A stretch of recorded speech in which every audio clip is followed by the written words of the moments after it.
All right, welcome back to another episode of the Candid Cox Cast, where my friends and I basically talk about the good, the bad, and the ugly when it comes to coxing and rowing. And we have a lot of fun doing it. So today we have another special edition, part of the mini series with the Washington Huskies. And I'm so excited to have you guys on to talk about Washington and some of the rivalries with Cal and what it's like rowing there and what you're up to now. So we have a lot to dive into.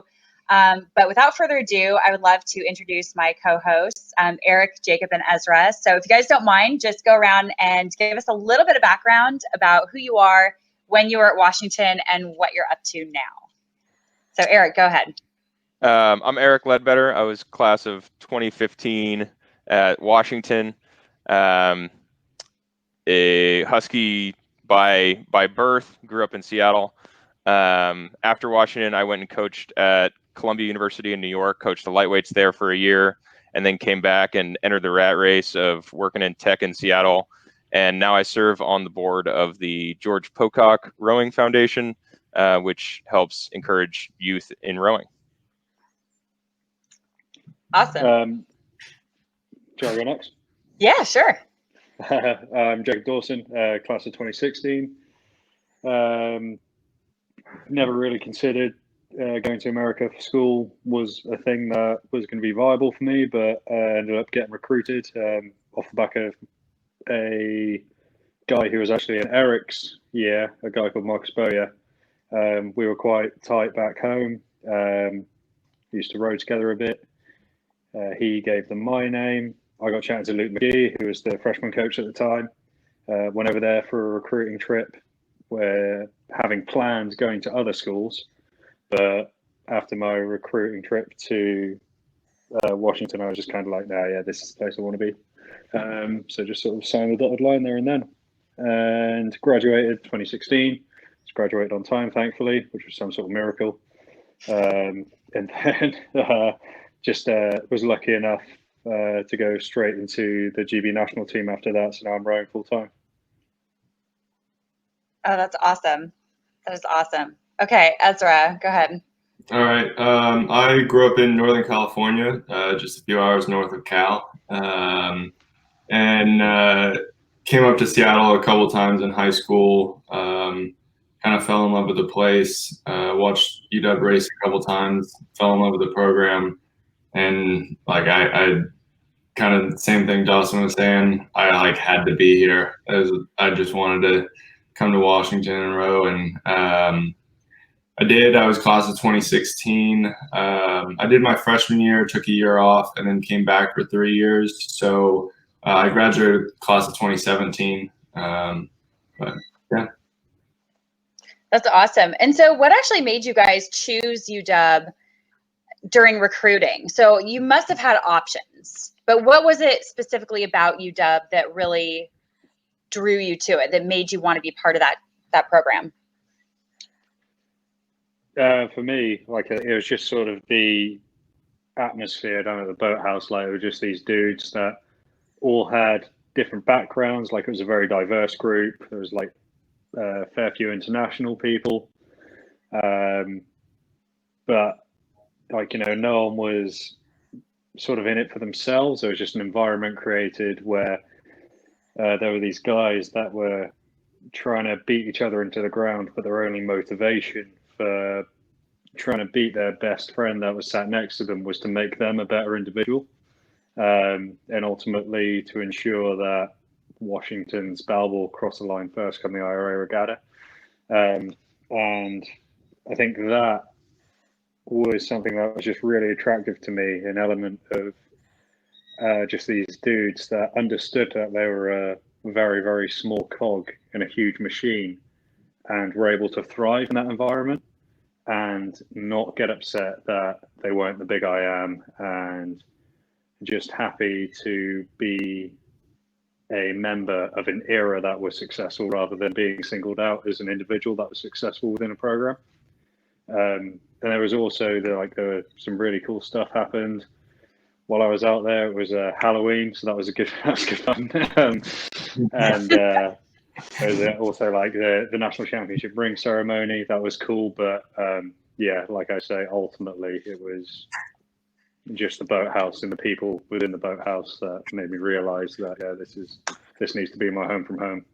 I think I remember that trip weekend, Jacob. Halloween. Yeah, That was Henry Mink was my yeah. we were Henry Mink definitely was my trying host. to impress you. Yeah, I think it's funny because I echo a lot of the same stuff that Jacob said, but I like I said, I grew up in it, and my older cousin actually rode at Washington, and all my coaches in high school, most of them were either Washington fans or had rode at Washington. So I was kind of steeped in it from the beginning.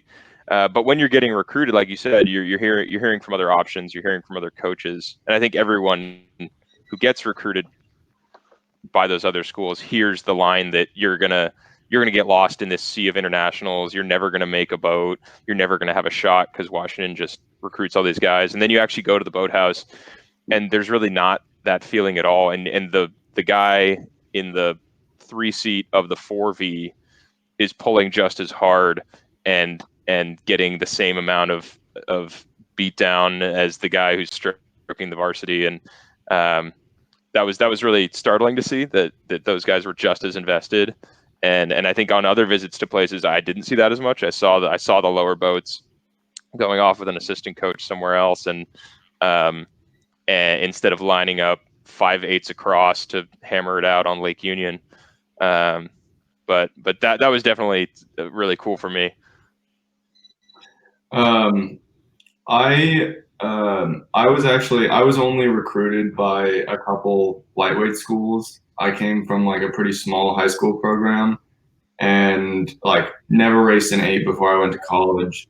I never went on an official to any schools.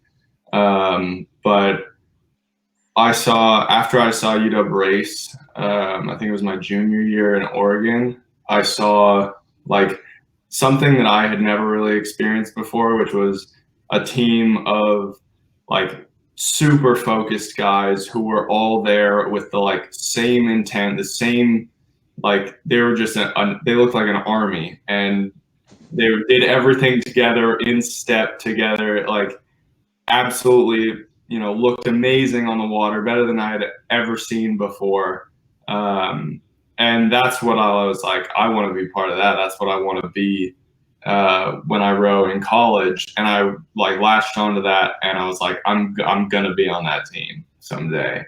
And I think like a lot of people see folks go to UW and be like, oh, okay, they want to, get all the gear and be on a fast team and get rings, win Pac-12 championships, blah, blah, blah. And which is like an attraction for a lot of people. It definitely was for me. That's one of the reasons why I wanted to go, because I wanted to be one of the best. But the reason people become so invested in Washington, and the reason why like I was willing to take a year out of school and have to get residency in Washington to go back for 3 years is a totally different reason. Like people get so invested because even whether they see it or not on an official or growing up around it, you definitely learn your freshman year how much like the guys on the team mean to each other, how much the culture means to everybody there. And how much of like a family the team and the like whole boathouse and community around it is. I think that's why people get so invested in it. Yeah, I think it's funny. Like you hear guys from other programs be like, "Oh, you UW guys, you're just a cult, blah blah blah." Like it's like, well, yeah, damn straight we are. It's a lot of fun. If you would come here, you would know. Yeah, the program, like it asks for a very sort of specific individual and a certain kind of character. Well, I get you need to be to kind of be able to be the best you can be within a program like Washington. It's hard to explain, but yeah, I loved it. Yeah, I think there's a lot of guys, like specifically calling out CJ Miller. He's in the Marine Corps now, and I don't think he ever raced at an IRA or a major or a dual or anything like that, and he spent 4 years on the team, and he is the most rabid alumni fan I've ever met. And that really shows a lot of the brotherhood and the just it's not about like, yes, the gear and the rings and everything are amazing, and we have an amazing program that Michael Callahan's built, and a lot of support around the team from the school. But when it comes down to it, it's the guys and the experience. Yeah, that makes a lot of sense, and you can certainly see that you guys have incredibly passionate fans too, all over the world. You know, people in Europe that haven't even gone or have never even been to a race. It's like this mystique, you know, that you guys have. That's so cool that people are just so passionate about. And so, what do you think? Since a lot of you guys have international experience as well, what do you find the differences or similarities are in racing and training internationally versus racing and training at Washington? I guess, like, for me, in terms of racing, like nothing really changes in racing. Like this, like the same things you learn when you're 13 years old, lining up at your home regatta. It's like a 1K race. You're hammering it out in your single. The things you learn about racing and how to prepare for a race and what you do in a race is the same no matter how far up the ladder you go in terms of elite level. Like, there's still a process to follow, try to make yourself better. They say go, and you aim to be the guy that crosses the finish line before everyone else in the fastest possible time. Obviously, things vary in terms of like equipment, funding, precision, performance, like as your experience goes through. But in terms of training, like, obviously, I don't know what the training is now, but back in the day when we were there, it was like there's rules for how much you can train within a week to protect the student athletes, to make sure they're not just being full-time athletes with sort of a degree on the side, which I mean when I was there, that's kind of what I did anyway to myself. But so, no, like, it's obviously those rules are there to protect the individuals, and so that means you can only train for 20 hours a week. And so then what you find is, okay, we've got 20 hours to get as much hay in the barn as possible. So that turns into like 3 hours a day of just savagery. Just like, let's just hammer it out for 3 hours a day, Monday to Saturday, take Sunday off. And obviously, in a national team, you find there's like physiologists involved. You do like a lot of steady state. Like, your body is monitored, your heart rate's monitored, your blood lactate levels are monitored. If you go away on camp, your hydration levels are monitored. So there's a lot more room and a lot more time to be able to make sure you're doing the best you can to be the best athlete you can throughout the entire day, rather than just 3 hours in the day. Yeah, I think I would echo the part about a lot more focus goes to the individual post college, I guess. With the college season, you have 8-9 months to get all of these guys as fast as possible as a team. So I think the focus lays a lot more on the team and is a lot more high intensity, whereas transitioning to like trying to train for the national team, at least in my experience, it was like when I started it, I wanted to revert back to the college days of like, every day you show up, your seat's on the line, you're trying to kill the guy next to you. Like, it's a battle every single day, when like Jacob said, there's a lot more time to focus on like yourself individually and be as good a rower as you can be, instead of having more of a mind for the team has to be the best, and if I have to sacrifice something that might make me a little better but the team is going to benefit from it as a whole, you get away from that after college, and which is it's good. You know, it's allows you to be a better rower individually. At least myself, I definitely felt like, you know, last year rowing the pair for the U.S., I was like, this is the best I've ever rowed personally. But in college, it's having that team mentality and like everybody working together as to make the whole the best. You definitely miss that when you come out of college. Yeah, I think you really hit on that. We would talk about the next man up mentality. It's like there's always the next guy, and if you like in the national team, talking to friends and stuff, you can, if you're sick for a day, if you're not feeling well, you take it off, you come back and you sort of pick up where you left off with your pair partner or whatever.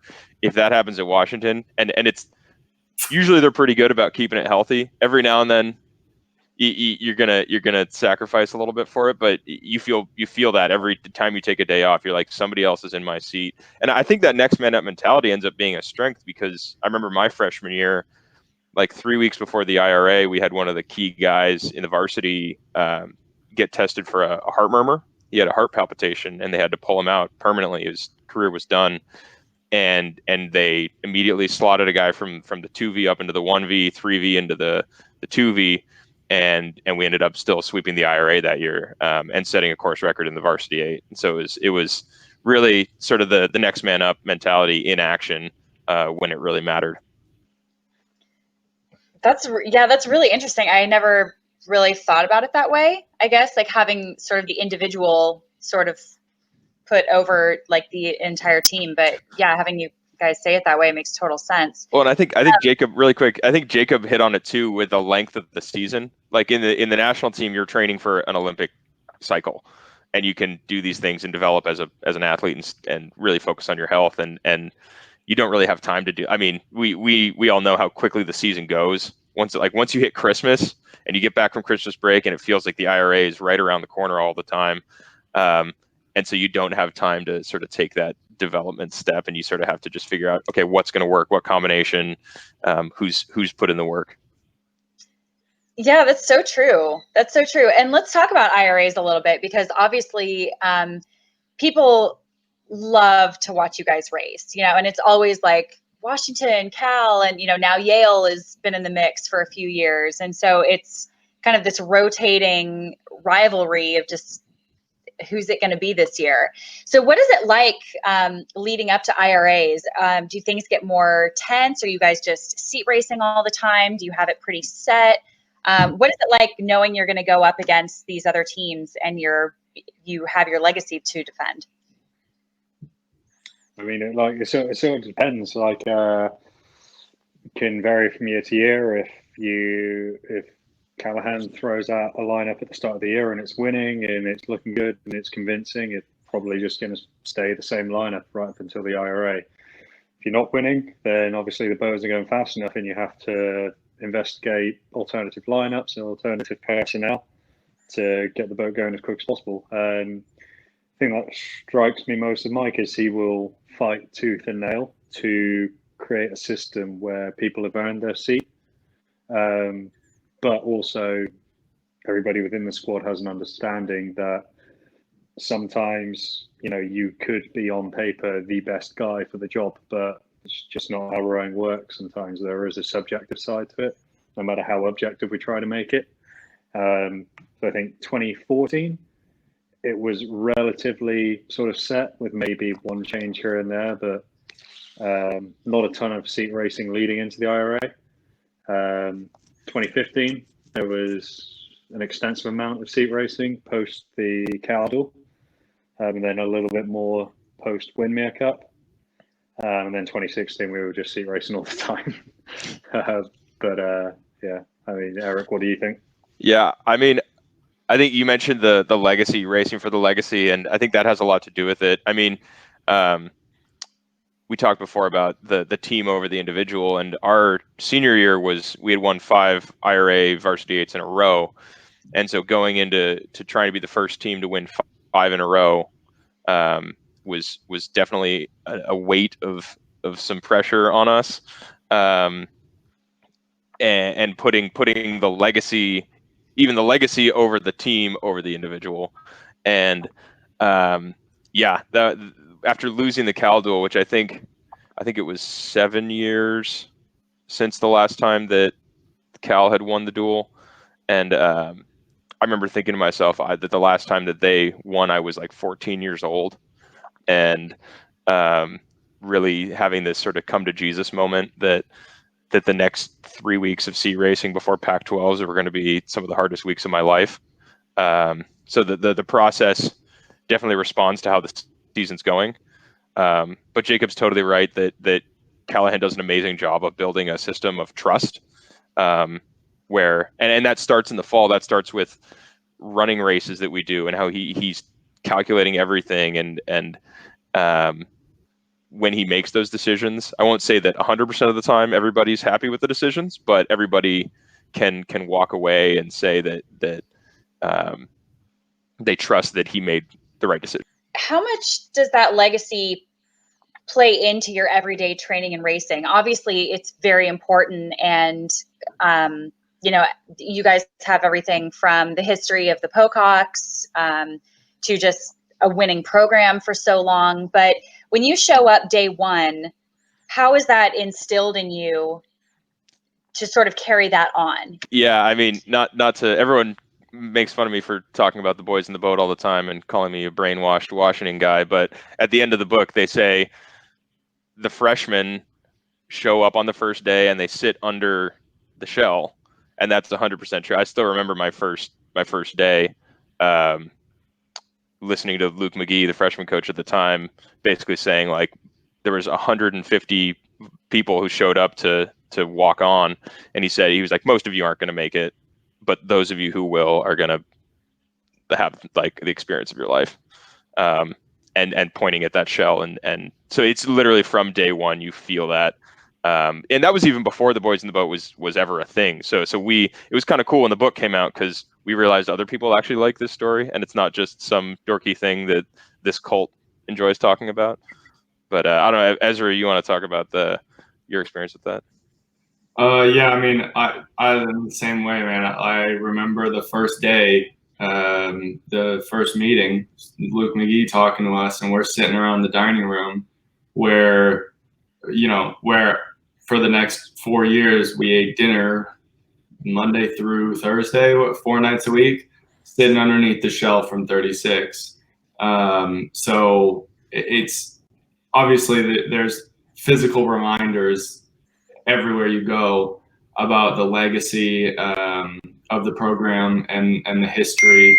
I think another part that you kind of grow into and learn is how involved the community and the alumni are for the program, and that makes a real difference when you get on the water to go race. And when you put on that W, I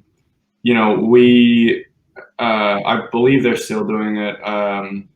We had a kind of a casual program that where we got introduced to the guys from the class 50 years before ours. So as class 2016, we got introduced to the guys from 1966. And we had a couple, I guess dinners with them, pizza nights, just to kind of sit around and chat and get to know one another. But over the years, like, there are several of those guys who came to every single one of our races. And there's guys who, there's guys in the class 66 who I still talk to on a regular basis. Bill Collins, he lives down in Olympia. I went and had dinner at his house a month or two ago. So it's the involvement of the alumni and all the families and supporters that are around the boathouse that make it feel really special when you get on the water to race, or even every single day during practice. You get out there and you're pulling for everybody. When the class of 2016, by the end of the year, you know, we were pulling for the class of 66 too. It was everybody there, everyone who's been in those boats and been through that boathouse that, you know, whether you know them personally or not, they're standing behind you and you know that and you feel that. So it's impossible to go through that program and not feel supported by the legacy and by the history, but also have that as like a in the back of your head, like, man, I gotta perform. These guys are watching, you know. I gotta keep that up. So it's a powerful thing, you know. Yeah, I mean, these guys can attest to this, but in Stuart Sim, who was our coxswain in 2015, in his recording of our final, he says, right, last 500, he says, do it for Seattle, do it for Washington. And I show that to people and they think it's kind of cheesy, like, do it for Seattle. But when you're on the team and you actually, like, you feel the support of the city and the support of the alumni and the history and everything. So it's really not, like, it's not cheesy. That's really neat. And do you think a lot of that comes from leadership as well? Does it come from coaches? It comes from coxswains, not just the alums and people that come out to support you guys? Yeah, I mean, Michael's very aware of the historical element, even to the point of he's had the old wooden launches restored, and he goes out in his Filson jacket and his old newsboy hat and puts on his best Al Ulbrichtson routine sometimes. But yeah, I mean, it's fully top to bottom. I don't know, Jacob. I mean, you weren't. I don't know if you were even aware of U.S. collegiate rowing when you started, but how were you struck by the history? I mean, I guess it's sort of something that, like, it's hard to now, having been so embedded in it and it being such a huge part of my life. It's hard to remember a time before when I was naive to it. But again, it just sort of further echoes the point of being part of something that is much bigger than the individual, and so many guys that have come before you, and there are going to be so many guys that come after you, after your time. You know, so there's a fun thing we do when you're a freshman and you sort of get accepted into the team officially in the spring, and there's a little speech that's read out to you, and you know, there's a specific part in the speech where it says, you know, where this is only loaned to us, and it's so true. And I think, like, yeah, like, it's hard to pin down one particular thing that was so impactful on me, because it was all just so epic, and you just kind of get absorbed by it all.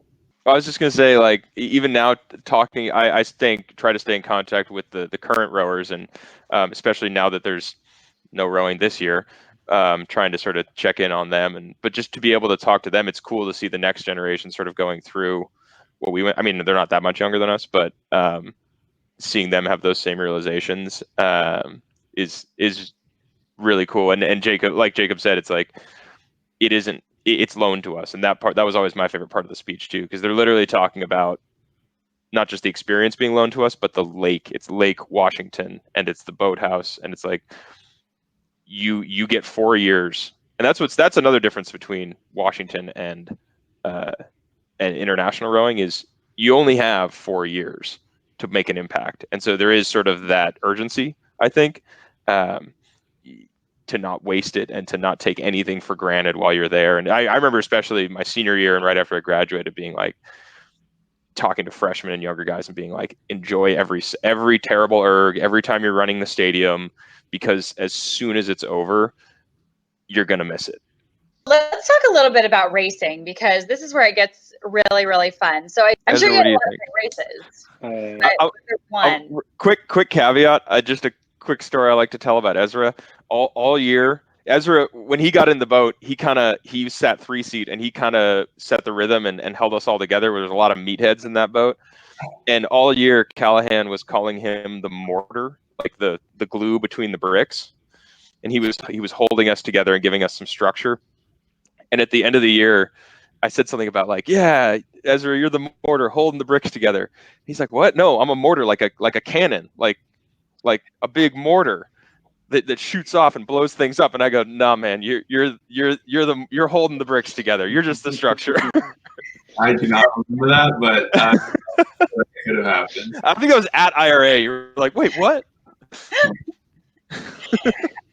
Okay, well that's pretty good. I like that. But okay, before we go into any other stories, then let's talk a little bit about the strategy and the approach then. I think now what you see in US rowing is getting a lot closer to international standard in that it's very sort of classic eights rating, get out hard and try to stay in front. Essentially, I mean, eights racing is a dead sprint. Like, it's so fast. But I think like what we used to sort of go into racing with was we're going to get off the start and just get onto rhythm as fast as possible, and have complete and utter faith that that rhythm is the fastest rowing that's out on the lake. Yeah.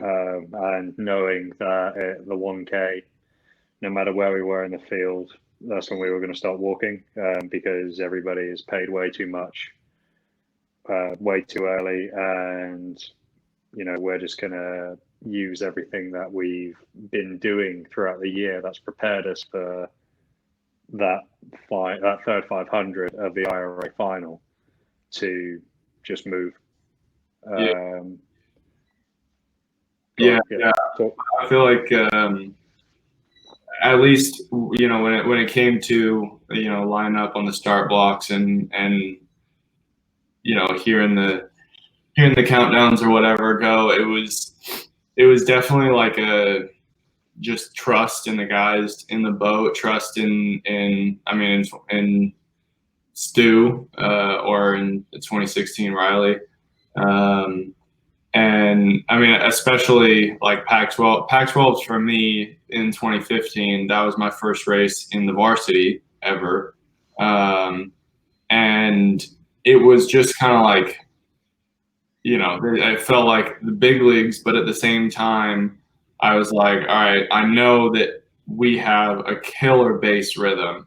And if we're just like relatively clean off the start and we can hit that bass, nobody's going to keep up. Like, no one will match our speed through the entire race. Like, people might blow off the start line super fast. And of course that happens at every race. People absolutely gun it in the first 250. But like we at least, I always trusted that, like, it doesn't matter what people do in the first 5 strokes. It doesn't matter if they get 3 seats up, it's like, come down to base and you're not going to be able to keep up. As soon as everyone settles, we're just going to motor through, and that's what happened. And we just trusted the work that we had put in, like Dawson said. We trusted the guys around us. We trusted the whole system of the whole year of, how everyone got into the boats that they were in. Yeah, I think that's totally right, Ezra. I think that 2015 Pac-12 stands out to me as really an example of that whole trust thing. And going back to what we talked about earning your seat and trusting the system, because at the Cal Duel where we lost, we had some huge guys, some huge ergs. I was sitting 5 seat. We had sort of a very traditional big man lineup, and everyone thought, oh, this is going to be Washington's lineup. And then during that 2-3 weeks of seat racing, there were some pretty drastic changes made, and these guys, Ezra and Dawson, both made it into the boat. And I remember we showed up at Pac-12 in the lineup, and we had me at 225 pounds in bow, and we had Ezra at what, 180? 185? 2015? Man, I was like 175. Yeah, 175, sitting 3 seat.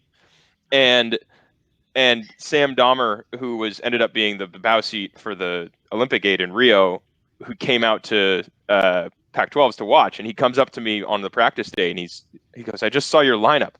What the hell are you guys doing? We got a plow in the bow, and we got Ezra sitting 3. Is this a joke? And I looked at him and I said, just trust us. And it was that exact same thing, because when you're on the line, it's I mean, that's all we talk about is we would do 1250s at base pace over and over and over and over, and the times that we were running were just insane. And so when you get there, it's we can run 120 splits, just chug along at that, and nobody else can do that. And once you have that in your brain, it's easy to, they can get 3 seats, Cal can get 3 seats up on you in the start, and you just go, okay, like now you're in our pain cave. Welcome, have fun. With the mortar in 3 seat. Yeah, exactly. Just firing off rounds. Yeah, exactly. Well, yeah, let's talk about the. So a little bit of a preliminary thing. It's funny, having coached on the East Coast in the Ivy League and seen that scene, they have all these little races, all different cups throughout the year and things. And it was a very different mentality because at Washington, you're really only thinking about 2 things. You're thinking about IRA and Cal Duel, and those are your peaks. And so it is a very much a different mentality where some of the other races are sort of seen as tune-ups in a way. They're very important, but they are sort of tune-ups, and those 2 are really where you have to go. And a lot of that for the Cal Duel comes from the history. And I remember my freshman year, so 2012, one of our guys who was the 50 years before us, like Ezra was talking about, he sent our freshman group a Facebook message the couple days before the duel, and he said he remembered his junior year, which would have been 64 or something, 1964 or something like that. Cal won, and he told this story of how they were raucous, and we always kind of see the Cal guys as they're tan, they've been on the beach all year because it's California, and we've been sort of in this rainy, moldy garage erging, and we're all pasty, and they were all, and in this guy's story, they were all dancing, and they got the trophy, and they had the trophy in the back of their convertible, and they were driving around the parking lot being obnoxious. And at the end of the story, he says, remember this in your mind, win the trophy, shake their hands, and walk away. And I just remember being like, freshman Eric, who's just totally amped up on everything. And so, yeah, there is definitely that, like, it is, even the Pac-12, which you would think being the regional championship would be a bigger deal, because Cal is one of the only huge competitors in our region. That's the big one for us, for sure. For the Cal Duel, I think my freshman year definitely is the one that I remember the best. One of the cool things that I believe they still do, but when you're a freshman, for the Cal Duel, you get a tank with your class number on it. So me and Jacob got our 2016 tanks, and that's the only race that you wear it for, and so if you win the Cal Duel your freshman year, you get to keep that tank, you retire it. I have never put it on again. And it's sitting in my closet. And if you lose it, there's no like, there's no other one. That's the only one you get. You lost your tank that says your year on it. And so that's a pretty special thing, I think. But I remember the freshman year Cal Duel the most because before that, you really haven't faced any big teams that you see as a serious threat, I think. And leading up to it, we did plenty of sea racing. We did plenty of sea racing all throughout the year for especially, my freshman year. But making that boat and lining up against them and looking across being like, all right, are we going to live up to Washington? That's your first test, of chasing down the rivals as a freshman. That's I don't know. I felt like it kind of set the tone for who you're going to be there a little bit. I think that happens every year too, because you read the rowing boards all year, and everybody's saying, "Oh, XYZ is so fast, and XYZ has this guy who broke 550 on the erg," and you never really know until if you're fast until Cal Duel. One other thing about the freshman tanks, I remember my just to add a little bit of the weight of this rivalry is I remember the year before my freshman year, so the class of 2014's freshman year, they lost the Cal Duel, so they lost their 2014 tanks, and they only make 8 of those so there's only 8 Washington tanks in the world that say 2014 or 9. Coxson's count too. But the Cal freshmen, the Cal class of 2014, at their next class day, wore the Washington 2014 tanks as their class day shirt, and those pictures were all over Facebook and they were all over Instagram and everything. And I just remember, and so that was now my freshman year going into the duel. The guys the year before me were saying, you have to get them back for this, because that was such an affront to our pride, that they had those shirts. And it seems like such a silly, I explained this to my girlfriend and she's like, they're shirts, this is dumb. But when you've been in the system, you're just so invested, and that's why people call us a cult. No, Jacob, do you think it's kind of cool that we trade shirts here? Like, did you like? No, that was something that was like I'd never heard of or ever considered it being a thing. But yeah, it was awesome.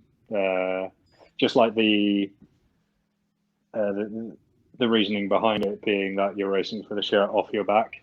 And granted, there's only really a few programs now that actually stay true to that definition of it, but it's still such a cool tradition. Yeah, it almost like the tanks you win mean more than the medal itself. You know? Oh yeah, for sure. Yeah. Mm-hmm. Yeah, absolutely. And so, what are some of your most memorable duels? You guys obviously got to do a few of them. Like, what were ones that stuck in your mind, either for better or for worse?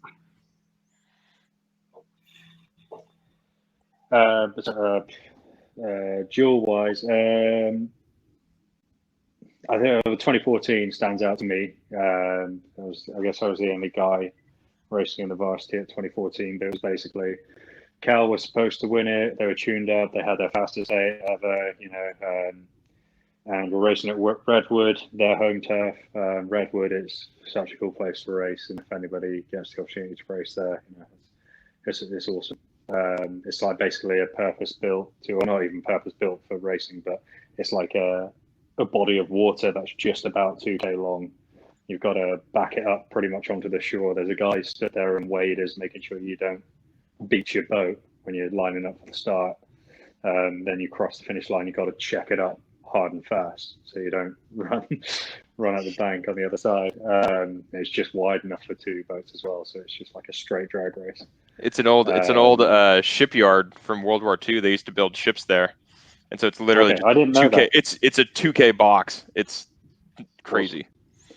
But yeah, and so anyway, so it's Cal's year. They're going to win it. We've got, a serious underdog lineup. Like there's quite a few guys in that boat that are from the previous year's JV. You've got like a few rookies in there, the second years, like myself and a couple of classmates. And we go off the start, and Cal just like taking chunks out of us, like just eating away at the course, and they're just moving. And I think I was either bow seat or 3 seat this race. Anyway, I was up towards the bow of the boat, and the stern was disappearing out of my line of vision. But it was like the classic of what we've touched on previous in the show, have faith, have trust. At no point in that race was I nervous or thinking this isn't good, this doesn't look good. It was just about laying out a process. And we get 750 to go, and we start eating back, and then we end up winning the race by like half a length, I think. But yeah, I think that would be my most memorable Cal duel, purely because of the fact that was the turning point in the season for us, and that was the point in the season where Cal lost the IRA. Because they were going to win it and they didn't. So it's like, oh, what do we do now? Like, yeah, I think that I remember, like, I was in the JV in 2014, and watching that race every year kind of has its own flavor. And we actually every year the team has a word that sort of defines the word or defines the season. And that year it was grit. And I really, looking back, enjoyed watching the varsity race that year because it was a total underdog lineup that managed to do some amazing things. And you're totally right, Jacob. They lost the IRA at that race, and that's honestly a lot of the time. If Cal's the other contender for the IRA, it's decided at the duel. What is the mood like in the boat on the starting line? Definitely out there for blood. I just thinking about the atmosphere in the boathouse in the week running up. It's giving me goosebumps right now. Oh yeah. But yeah, there's again little culty stuff we do, but at the time there's just visceral disdain for and we lay down like a bear skin in the changing room, and you like walk on this thing barefoot, sweaty, like dirt it up, and it's just like you're just so ready to sink your teeth into it. And I don't think I'll ever, even at the IRA, even though you're racing Cal, there's nothing that can compare to the Cal duel because it is so personal and there is such a deep hatred for the program. And not you respect them because they're athletes too, and you're not going to like spit in their face, and like ultimately everybody's a good sportsman. But for those however long the race is, 5 minutes, however many seconds, you're just like, no, I want to punish you. You've come here to race me, and I'm going to show you why you don't belong here. Like kind of thing. Especially on the cut, especially when it's in Seattle. There's a lot of pride around our home course, especially because you get 20,000 people on a sunny day showing up to race. But I think as far as mood on the starting line itself, I think we're often as rowdy and bloodthirsty as Jacob might be, we're also taught to be very businesslike and what I should add is like no matter what's going on inside yourself and what you can maybe feel from your teammates around you, outwardly looking in is dead calm, like quiet, silent. It's totally a silent aggression. And I think, and Mike used to always talk about we're gunfighters. And when in an old Western, when the guy walks into town, he's not bragging, he's not showing off, he's not hooting and hollering, he's there and he's got his hand on his pistol. And we used to, even when we would do starts, Mike would do these like quick starts where we wouldn't be ready, and he'd start us and we'd screw up, and he'd say, you got to be ready to draw and kill at any moment, and if you're not ready, someone's going to get you.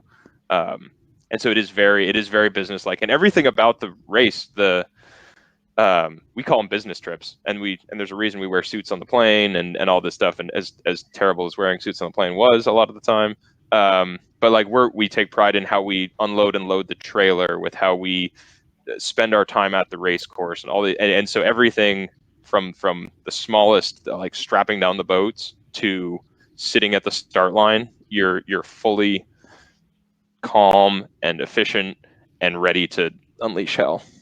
Yeah. I think one thing that I always kind of go back to when we talk about like the rivalry and the kind of like emotion behind it and the mood leading up to racing is, I remember another freshman year story at IRA's freshman year.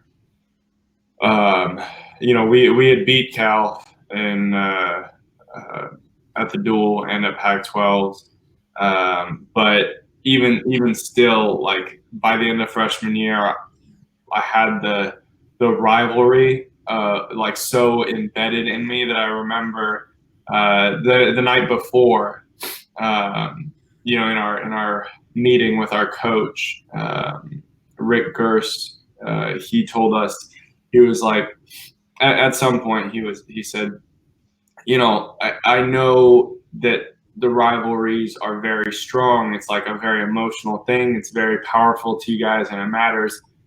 But stay calm. Remember, like at the end of the day, you know, once you guys graduate, you guys are all just, you know, you guys are all very similar. You're collegiate athletes, you're rowers, you know, and you have more in common than you would like to admit. And I remember during the warm up before, I think it was before the semifinal, I was sitting, we were sitting in the warm up area, just in one of our short little breaks in between our, you know, the stuff that we do to warm up. And we're sitting facing one way, and the Cal freshman boat comes cruising past on the other side of the buoy line going up doing their warm up. And it was just like an unconscious, like I wasn't even thinking about it, but I just like was like just the like heat in the pit of the stomach, like mad that they were even existing in the same area. I was just like, oh, I want to destroy you. Like you just so like physically angry. And then I was like, holy shit, like I'm really like we're really I was like, wow, this really is like this could go far real easy. We really did a bit stay calm for racing. But it's just like it's so, and I'm sure it's the same. Well, I'm not sure, but I would think that it's the same for Cal. But you know, the rivalry just has such a history behind it that it like evokes such a response and such a you know, powerful feeling from all the guys. You know, I do think there is an element of the fact that we're stuck in Seattle all winter and they're in California and they get to go to the beach, and we totally talk about that in training. I remember Luke being like, we're doing 3 by 20 minutes and just hating life, and it's raining and we haven't seen the sun in weeks, and Luke McGee used to be, they're on the beach, they're getting tan, they're putting suntan oil on, they're not ready for the storm that we're going to bring, and yeah, all that's, and yeah, it's there's definitely a little bit of woe is me jealousy there. yeah. I think as well, sort of touching on both what Ezra and Eric had said earlier, Eric talking about the guy that spoke to their class 50 years before they were in the program about shake their hand and walk away kind of thing. And Ezra saying what Rick had said about, you know, once you graduate, you're all probably going to have more in common than you'd like to admit. And it's all left on the water. Like, you know, you say, like, you know, we use it in training to motivate us, and, you know, of course we scream fuck Cal, and you mean it when you say it, and it gets a reaction out of everyone because everyone hates Cal and fuck Cal. But like I graduated, I came back to GB, I rowed in the senior program, and I was rowing with a guy from Cal who graduated the same year as me. His name was Morgan Helen. And unfortunately, he had to end his rowing career due to an injury. But we got on just fine, and we got on quite well. And like, of course, there'd be banter back and forth, and you know, fuck Al, fuck you, blah blah blah. But like, ultimately, you like it's left on the water, and you know, you can. It is personal, but it doesn't follow you around your entire life. Yeah. And I think one couldn't exist without the other. Like we wouldn't want Cal to be slow is the thing. Yeah. Because we need that, what is it, the grind sharpens the axe type thing. Like if we all of a sudden got all the recruits and Cal was really slow, or vice versa, we would all be going to the IRA unprepared because we don't get to see Yale, we don't get to see any of these schools before then. And so as much as we say like I want Cal to be fast, which is such a weird thing to say. I like let's beat him by a length. One length. I wouldn't want it to be 3 lengths, but 1 length, like that's great.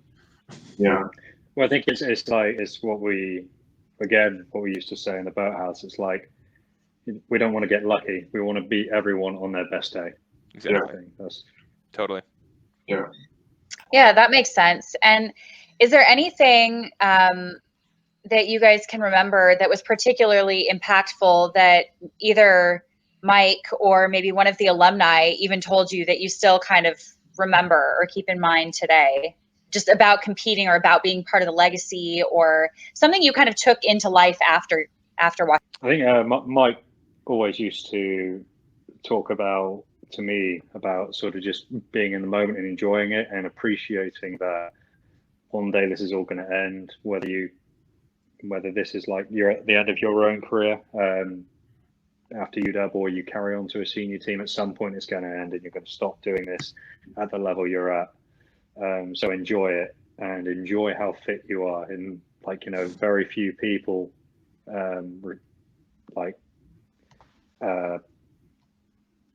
I guess very few people get the opportunity to race an IRA final or get to be part of a Caldor or get to race at the Pac-12. Even fewer people get to race in the varsity in an IRA final. Even fewer people get to say they won the IRA. So no matter what, enjoy it and appreciate the experience. And I think it's like, it all comes down to doing we were trained a lot to give us the best chance of winning on our worst day, but it comes down to trying to deliver your best row. And a moment that stands out for me is actually in 2015 during some of our seat racing. Michael Evans got swapped into the boat for a 1500, and we went off the start, and it just like the boat like took off. It like legitimately started like jumping out of the water, and I'd never felt anything like that before. And it was like this epiphany during this like 1500 race to the death. It's like, oh, this is what rowing is supposed to feel like. And we ended up breaking our own course record, which has since been broken. You know, things evolve, everything moves on. But yeah, I've kind of lost myself because I've gone off on a tangent and I started getting emotional, and now I've got goosebumps again. No, really quick, yeah. I'm glad you brought that moment up, because I think that moment describes what happens in a lot of years where you have to suffer and you have to go through these low times of losing the duel, because that happened during the seat racing between the duel and Pac-12s, when we were basically in this chaotic mode of like, are we going to be the class that loses and ruins the 5 for 5? And there was all this, and I mean, there were, I don't know if you guys remember, but there were fist fights in the boathouse. There were people punching lockers, and you kind of have to go to that low moment to earn that revelation of, oh, this is where we've gotten to. This is where it's happened. I think as far as something that a coach has told me, to bring it back to your question, Whitney, going back to the freshman year thing, when Luke was speaking to the 150 guys and who knows who's going to make the team, who's going to get cut, Luke said something. He said, look around. Those of you who make it will be the best men at each other's weddings, and you will carry each other's casket. And I'm currently planning my wedding. We'll see when we can have it due to COVID, but all of my best men are from Washington rowing, and I haven't planned my funeral yet, but I'm sure that it will be all of these. I'm pretty heavy, so it's going to have to be rowers. But and when he said that, I remember thinking, oh, that's kind of dramatic and dumb. And these guys all look scrawny and lame. And then now I look back and I say, holy crap, I would go to the ends of the earth for these guys, for sure. I think the one thing that I remember that has since stuck with me and has been a mentality going into everything, you know, whether it be rowing after college, especially rowing in college, and just in jobs and everything. Our freshman coach, Rick Gerst, he said to, you know, that you'll always get your opportunity, at least at Washington, you always get an opportunity to prove yourself, to prove that you deserve to be in, you know, to be moved up, or to prove that you know, you're fast enough to be in the varsity, or to be, you know, on the IRA squad or anything. You'll get your opportunity. And one of the most valuable things that you can have, the most valuable skills you can have, is being able to identify when your opportunity is coming and to be able to capitalize on that opportunity. You know, because there are plenty of times in life when you feel like you're not getting what you deserve, and sometimes you have to wait a little bit longer than you'd like for the opportunity to prove yourself. And I think that was like my mentality going through the program at Washington was like, I mean, I was never a big guy on the erg. I still am not. And because of that, I would see us do erg tests, and I'd get moved down into different boats, and then I'd have to seat race my way up. But I just had to trust that I would get that opportunity, right? I would be given the opportunity to show that I was fast enough, to show that I could. And as long as I was able to identify those opportunities and capitalize on them, I'd be fine. I'd be successful. And I think that's something that I've carried into everything that I do is just really being able to identify and capitalize on opportunities when they come my way. And I think that's probably one of the most, useful and far-reaching things that I learned, especially from Rick Hurst, from our freshman coach. I always love to ask people kind of what they learn from, people that matter to them in the sport, and you learn a lot. So that was really good. And Jacob, you kind of touched on this a little bit as well, just before we wrap up a little bit here. But do you guys have any particular row, moment, day, race, anything that really stands out as just almost the perfect row? I'll go first on that one. And I guess it's hard not to mention the 1500 that Eric was talking about in 2015, because that definitely was. But I think that one of the best days, and I'm sorry to you two guys because you weren't there, but was 2017 Pac-12s was probably like one of the best days in rowing that I have ever experienced. And it was the day that it was Pac-12s, the women and men from Washington and all the other Pac-12 schools were at Lake Natoma in Sacramento. And the women swept Pac-12s and the men swept Pac-12s. We won every race there. And it was just one of the coolest moments to be a part of. And to round out the day, like winning everything and being successful as a boathouse, as a program, as individual teams and like as a community, it was like, Washington rowing as a whole, the whole boathouse won. Like everybody who came to the race won. And it was like, that was just such a cool moment to be a part of. Such an amazing, event and goal to accomplish, to sweep the men and women at Pac-12. It was really awesome. That was big party that night. Super proud of Washington moment, like on top of the world. That was awesome. Yeah, I think to somewhat disagree with what you said about Eric and I not being there, Ezra. I was actually going to mention that as the best moment for me in Washington rowing, because you look at the record, and 2016 was a huge drop off. Like, it's the worst we'd done in a long, long time, the worst Callahan had ever done, being at the helm of Washington rowing. And there's a number of reasons of why the year was so bad, but that moment of both the men's and women's team sweeping was just like, oh, epic. Like, it isn't done for. They've turned it around. Like, as a granted very, very recent alumni, it was just, epic to see. And that's my favorite moment of Washington rowing. And to see the success that the women's program has carried on after, sweeping the national championship 2 years, 2 out of the last 3 years has been awesome. Yeah. I think as far as a row, it's funny, I don't really remember races. 2015 you never remember. Everything's a blur, and I think you've practiced it so much that you just go through and you do the plan and you execute.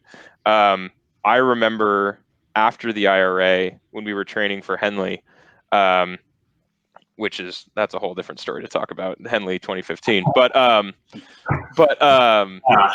Henley for us is kind of it's a summer camp. It's an add-on. We earn it by going to the IRA, and so it's really it's a fun thing for us to do. And that training period is always awesome because you've peaked so hard, and you're just enjoying being at that level. And it's summer, and you don't have class, and you're hanging out. And I remember it was my last row.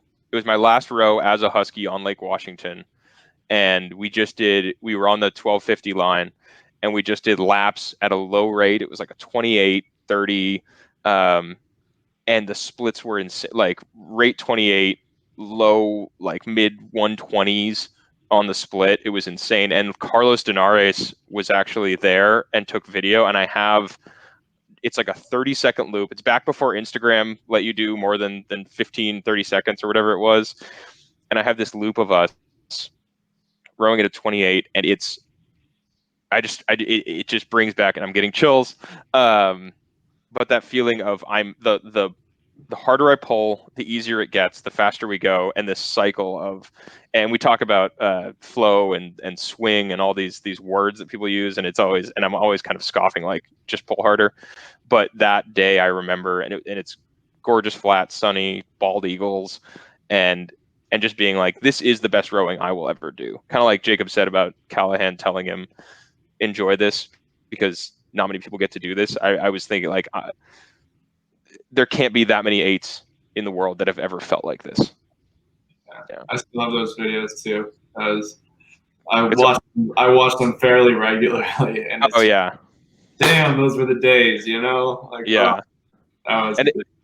And it's clear, you can just see in the video, and I look for it in 8s now, and when I watch the Olympics and things, and it's pretty rare to see an 8 where you can tell that nobody looks like they're muscling it. Nobody looks like they're really, and because everybody's just like clicking along, and yeah,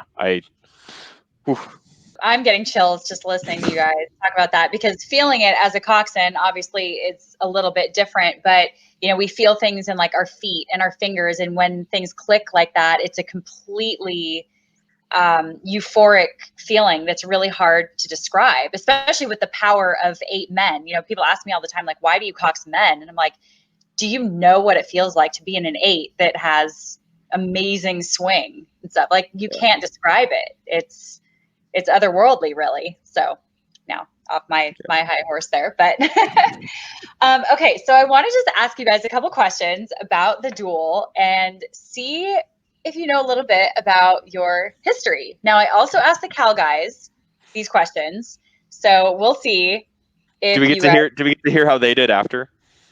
Sure. Yeah, that's not fine. That we're competitive. Not that we're competitive or anything. No, of course. Okay. So, number 1, what year was the first duel held? Something. 1903. It's not. I'm 99% sure it's 1903. Yeah, I'm gonna trust Eric. I'll go with that. It's either 1903 or 1901, and I'm going with 1903. No, 1903. Yeah. Okay, you are correct. I always think about that. What's crazy about that is they went by train. Like, think about loading an 8 on a train. Like, that's so nuts to me. It was like 3 miles back in the day. Oh yeah, it was a 3-mile race. Four miles? You're taking like 3 days to go somewhere on a train to do a 3-mile race. It sounds like hell. Okay, next one. Where did legendary Cal coach Kai Ebright cox, which fueled the fire even more for West Coast domination? Come on. Easy. Washington. Washington. Yeah. I love that Cal has a statue of a Washington Husky in their boathouse. Yeah. It's great. I love that. Every time just to reiterate that they'd be nothing without us. They'd be nothing without us. It's okay. Okay. 1981 was the first year both teams did not row wooden pocock shells for the first time. What shell did Washington use? They didn't use wooden pocock shells. Did they use a fiberglass pocock shell? No, I don't think it was. They didn't use pocock shells because that was a coach. I remember he was basically a bit of a renegade because he wasn't afraid to upset people if he thought that it was going to progress the program. I remember this being one of the major upsets. Really quick, as a freshman at Washington, you are actually tested on some history, and everyone has to learn these stories. So it's actually like the people who were seniors who made us learn this stuff are probably rolling over right now. I'm gonna I'm gonna say one of the it's one of an Empaka, Vespoli, or Resolute. Say Vespoli. Let's go with Vespoli. Let's just. All right. Okay. Yeah. Go with Vespoli. I think it's Empaka though. You think it's Empaka? It's Empaka. Ah. Okay. It is Empaka. Distances. In 1968, the distance changed from what to what? Okay, so it was either 3 miles or 4 miles to 2K. I think wasn't it? Yeah. What was that? I think it was 3. 2K. 3 miles to 2K because the freshman raced a 2 mile. Yeah. Yeah, but then the JV would race 3 mile. Yeah, I think the JV and the varsity both raced 3. Okay. But the boat race is like 4 miles. But it was. Yeah, but that's the boat race, isn't it? Yeah. What you think? You think GB rowing is all that? No, not at all. I think we'll say 3 miles to 2K. Yeah. You're correct. Yeah, well done. I remember we used to go and Callahan took us down and we raced the old 3 mile course a couple times down south of I-90 into Seward Park down there, and it's not fun. 3 miles is not fun, especially on that lake. Yeah. Oh, it sounds awful, to be honest. Okay, what 2 decades were crews so wildly popular that they were ranked up there with baseball and football, where something like a coxswain losing their voice could make newspaper headlines, and people even collected trading cards of their favorite athletes, which I really want these trading cards, by the way. Oh yeah. I really want these. So I have a Rob Munn Olympic trading card. Actually, I have like 20 of them. I wonder if they're worth anything. Like 2 consecutive decades? Consecutive, yes. I'd say, wasn't it like 20s and 30s? I was gonna say 10s exactly and I was gonna say 10s and 20s. I don't know. 30s makes me think they're not doing a lot of betting during the Great Depression, but you want to say 20s and 30s? Yeah, 20s and 30s. Yeah, let's go with that. You guys are right. All right. Oh my God, you guys are crushing this. I made this too easy. In 1936, when Washington won the gold in Berlin, how many Olympic golds had Cal already won, which is partly what spurred the rivalry where you guys wanted to bring one to Washington? I think it was 2. That is a good question, yeah.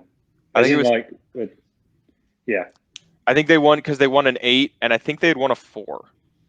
Or they'd won 8.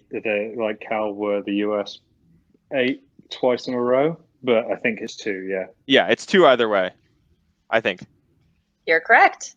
Like I said, this was like we had to answer these questions before dinner sometimes. Perfect. Okay.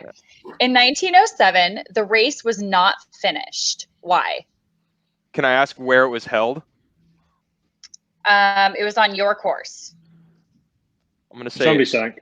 Yeah, exactly. Yeah, probably. Do we have to say who sank? No. I think the weather was terrible and somebody sank. Both boats sunk. There we go. Oh, okay. So, okay, I'll give you that one. That's we've had practices like that before, so. That's terrible. This is oh yeah. Ham and eggers, man. Ham and eggers. Oh god. No, we still give my buddy Sean Raffetto crap because everybody was rowing and the boat was swamping and the order to stop rowing had not been given. and he stands up, and Jesus walks on water for like 10 feet off the boat and just sinks it, just abandons ship before anybody told him he could. But we call it Husky weather. Last question. What is the duels cup named after? Shock up. It's the Shock Cup, named after Fred Shock's grandpa. You have half of it. He rode at Washington. Did he coach at Cal? No, I don't know. I don't think so. You've named the cup correctly. I'll give you that. Oh, what's his? Who was he? This is bad. Yeah. I'm gonna get a call from Fred if he hears this. Yeah, Callahan's gonna ring me in an email. So yeah, I have no idea. I don't know. Okay, he was the spare oarsman for the Berlin Olympics. Oh. Okay. For the team. Okay, and then last thing I want to know, some fun stuff.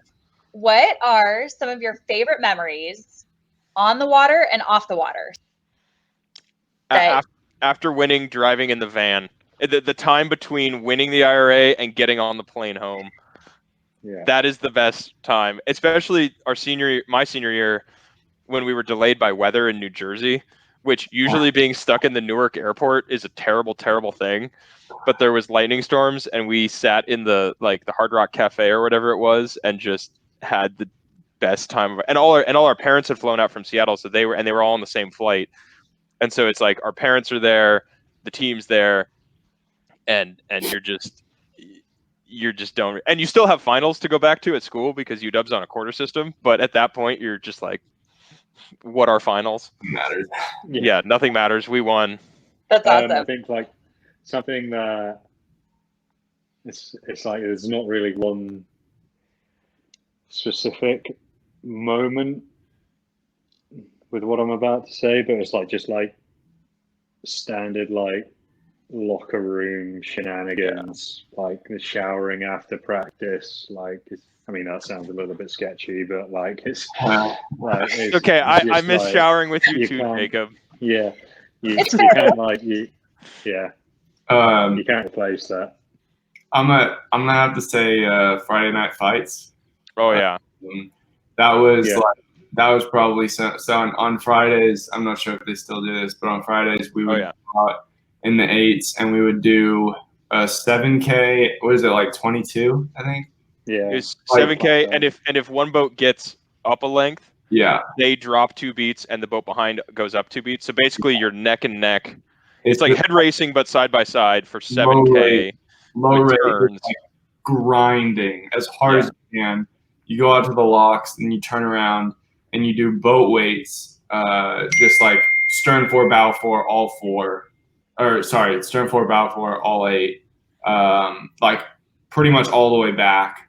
I know you do it in sets, but it's just like racing by 4s. It's so awesome. Fun. Yeah, because you're like racing by 4s. The boats aren't going that fast, but you're just like technique flies out the window and hype flies into the boat, and everyone's just like screaming. Like if you're not rowing, you're screaming at the other guys. Like losing your voice every Friday just from like trying to hype your boat up. And then going inside on the ergs and doing power 20s with everybody like all lined up in time is just like, that was like Friday Night Fights. Like even if you were to run down, felt terrible from a week, like everyone still got out there and we're just like, all right, send it. Like everything we got.